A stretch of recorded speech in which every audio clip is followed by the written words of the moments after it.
It's impossible to understand. How can such a thing happen? They know that children, women, and innocents are dying. They know it. Those people who press the buttons of those bombs, they know this. Do you have no heart? How would you drop that bomb? We just can't get it right. Why can't we get it? Because we think that they have a conscience like you and me. That's why we can't get it. I'm sure you've all seen the bombs that were dropped on those tents in Rafah. Probably you couldn't watch, you couldn't look at the videos. There's fire everywhere. A massacre took place. People are holding the dead bodies of their children in their arms. It's a terrible, horrible scene. We cannot even watch the videos here, but people are living those terrifying moments there. And of all the people watching these videos, who have the hardest time are the Palestinians who have relatives there. They look at the videos asking, is there someone I know among those burning bodies? They look at the faces and try to recognize their loved ones, praying, Inshallah, there is no one there that I know. They watch those scenes with these feelings. But don't be sad, don't be afraid, don't be demoralized. Because the Organization of Islamic Cooperation condemned what happened in yesterday's Rafah attack. Don't get upset. Why are you getting upset? Look, it was condemned. Now all these issues will be solved. We are extremely sad about what happened. But we are also sad about is the silence of these many sellout leaders of the Middle East. The silence of a huge part of the world. This makes us feel sad even more. The International Court of Justice says, stop the attacks. The court decisions are clear. But there's a spoiled child there. It doesn't stop, attacking again and again like a wild animal. If all the leaders of the Middle East together said, we are stopping the oil transfer, we are putting an embargo. I mean, all the countries around Israel in airspace and everything, if they impose an embargo, even the whole world joins this effort. If they say, enough is enough, stop killing children and women, innocent people are dying. If that spoiled child continues to say, I won't stop, I won't. And if they respond, okay, we're imposing an embargo on you as the entire world. What would happen in this case, do you know? Look, not even in 3 days, but maybe in just 1 day, you would see ceasefire. You would see Palestinian children start playing in the park. You would see those days. You would see the days without pain and sorrow. Look, just this, we will impose an embargo. No war, no rockets, no need for any other sanctions. Just an embargo and they would behave like a human in 1 day. But it doesn't happen. Why? Because it's not just Israel that is bad. There are sellout leaders, other plans, other benefits. That's why there is no unity. More or less, you know what happened. Israel wanted the Palestinians to move from north to south, and they did so. They changed their places 7-8 times and finally stopped at a camp. In Rafah, the area where Israel told them to stay, while people were sleeping, their tents were turned into a scene of fire. It is said that 8 rockets hit the area, and the scenes are terrible. I don't want to go into too much detail because it might upset you. 45 of our Palestinian brothers and sisters became martyrs. The number of injured is increasing, and the number of dead is also constantly rising. How strange, isn't it? They say, go south is the safe zone. Okay, they went to the safe zone, and there you start bombing civilians, innocent people.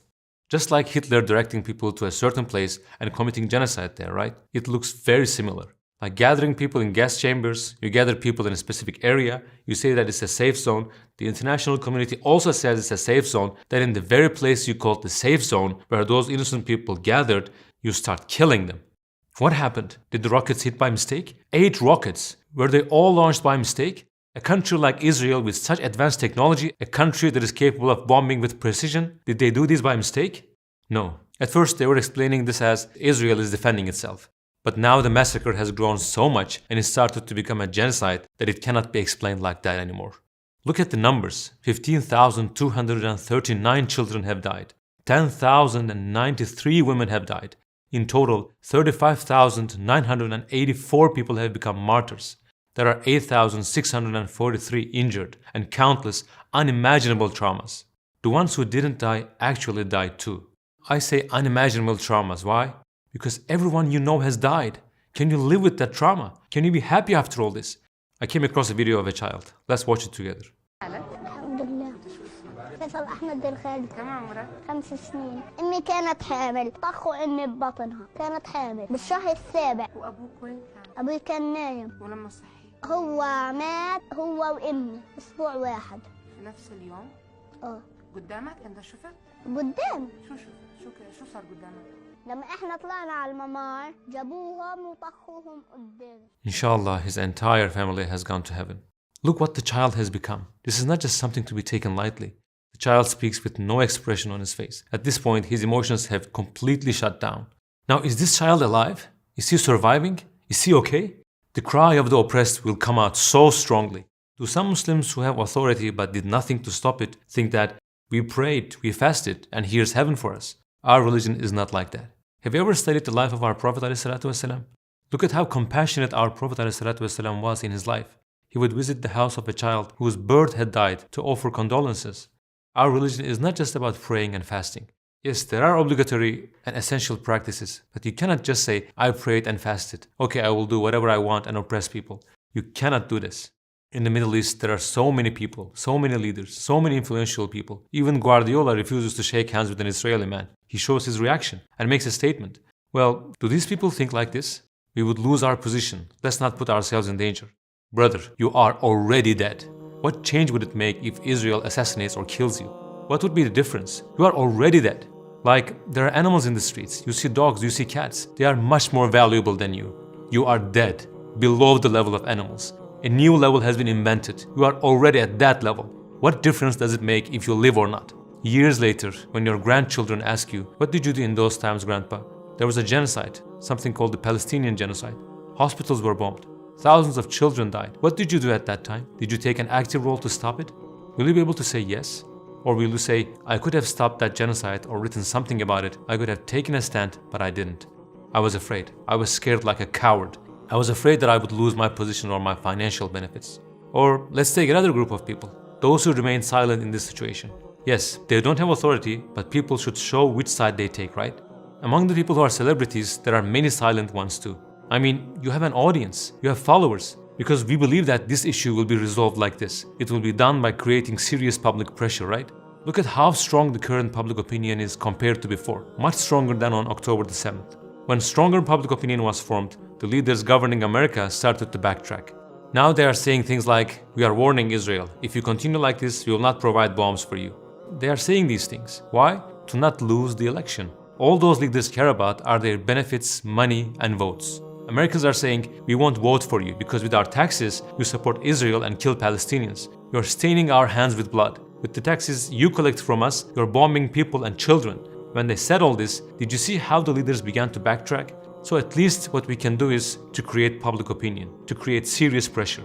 But how sad and pathetic it is when people with such large followings, those who are so sensitive that they tweet when a dog dies, who tweet when a cat dies and show concern, say nothing when thousands of children die in Palestine. I mean, aren't these things going to be asked in the hereafter? Are we just going to be responsible for our salat and fasting? It will not just be Netanyahu who will be judged in the hereafter. It will not just be the oppressors. Those who consent to persecution will also be judged. It's not just about ibadah. If you think like this, you have completely misunderstood this issue, this religion. There's also this group of people who say that these issues are none of my business. I've seen such surveys asking, what do you think about what's going on in Israel? What do you think about what's going on in Palestine? There are people who say, this issue is none of my business. I don't care. There are those who say, I'm neutral on this issue. By the way, the number of people who support Israel has gone down a lot because the oppression has now become extremely big and horrible. After seeing all this, how can you be neutral? How can you not care? Does the religion of the child matter to you?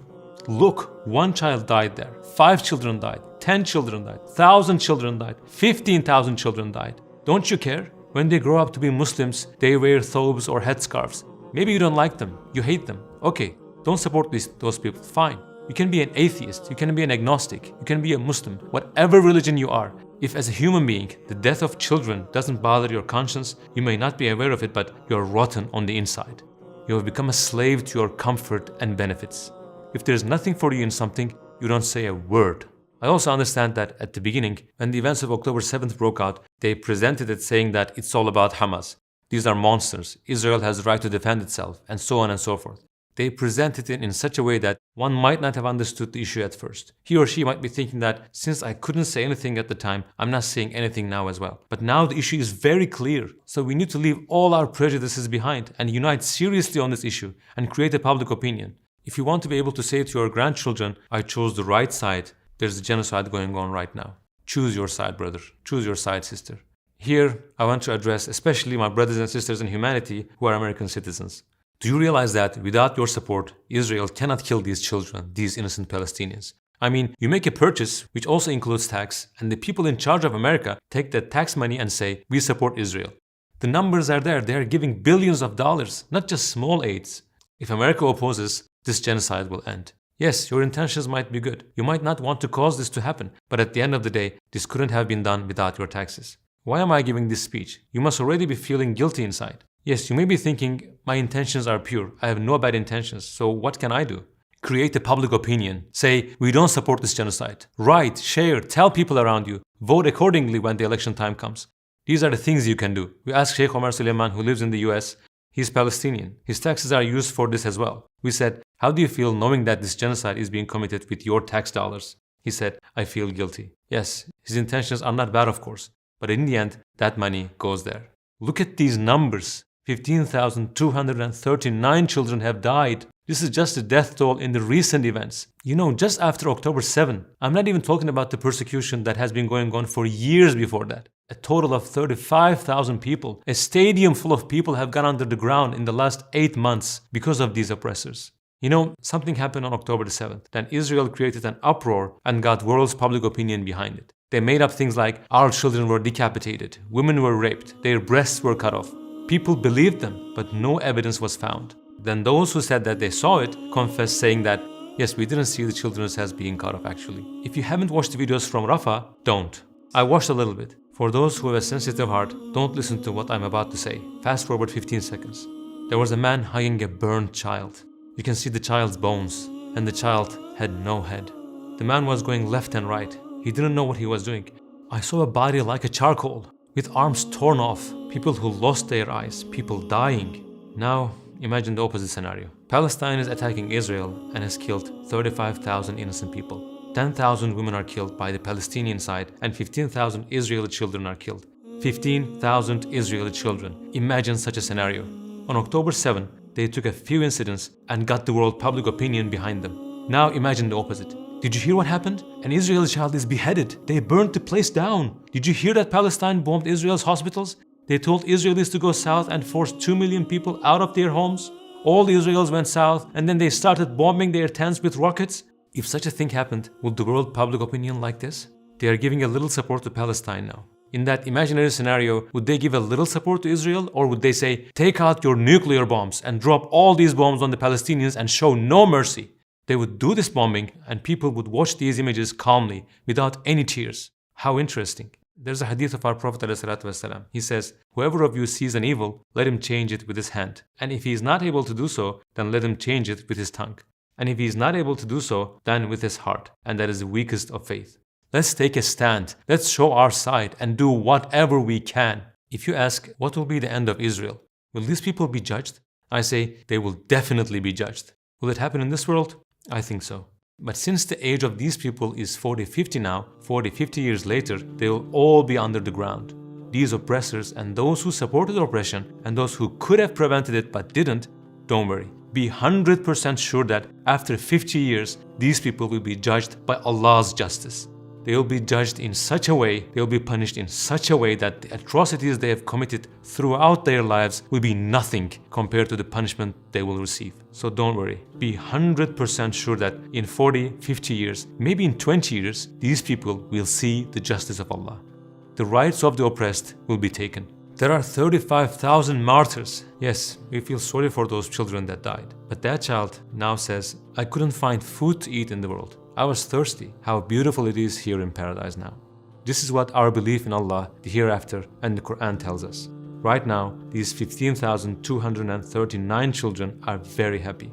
Yes, they are very happy. 10,000 women, 35,000 martyrs. Their pain is over. But those who are left behind are in pain. So we should be the ones to heal them, brother, sister.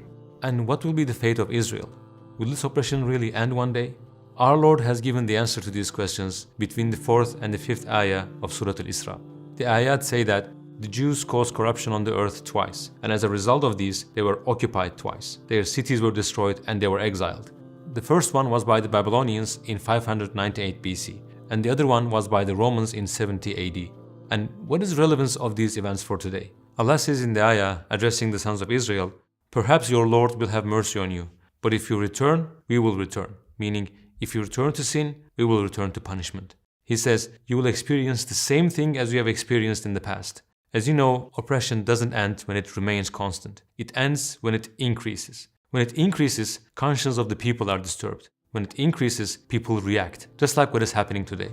A public opinion is formed, a common conscience is formed, and that is how the persecution ends. There have been many oppressors on earth throughout history, and each time the fate of the oppressors has always been the same. Inshallah, it will be the same this time too. Let us do our part. Let us show our side. May Allah destroy all these oppressors, inshallah.